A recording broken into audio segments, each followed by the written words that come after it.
In a discovery that has geologists and stock markets analysts scratching their heads, Trinidad and Tobago today announced the unearthing of a colossal oil reserve in the most unlikely of locations, the Queen's Park Savanna. Early estimates from the newly formed Ministry of Alternative Hydrocarbons suggest a staggering potential of 500,000 barrels of oil per day, though this particular crude is unlike any the world has ever seen.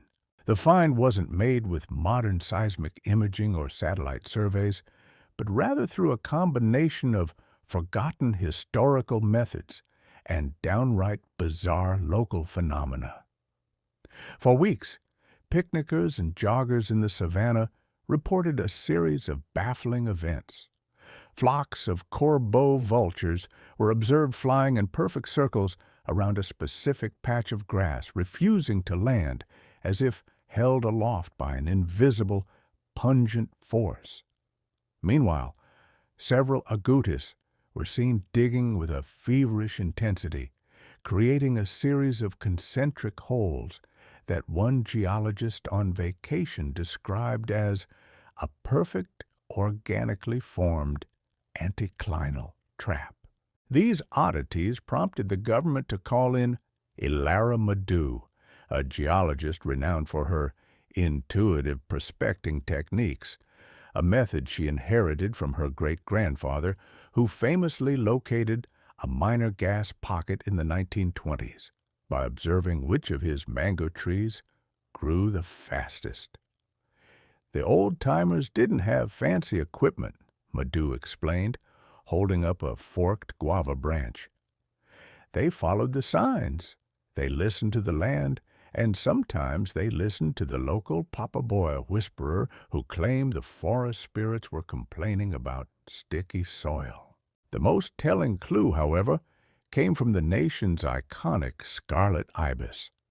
Birdwatchers at the nearby Caroni Swamp noted several birds returning to the sanctuary, with their pristine white wingtips inexplicably coated in a thick, dark, viscous substance. "At first, we thought it was a spill," said one ornithologist, "but the substance smelled sweet, almost like burnt sugar." A hastily assembled team, armed with both gravimeters and several boxes of doubles for sustenance, confirmed the presence of a massive underground reservoir. The oil, upon extraction, was found to be incredibly viscous, jet black, and possessed an aromatic bouquet, more akin to a confectionery than a petrochemical plant.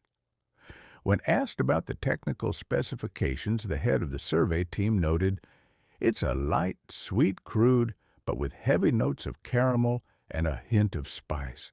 We're still working on the API gravity, but my team keeps trying to taste it." The grand conclusion: the Queen's Park Savanna, it turns out, sits atop a massive, forgotten, and now leaking subterranean molasses storage pit from an 18th century rum distillery.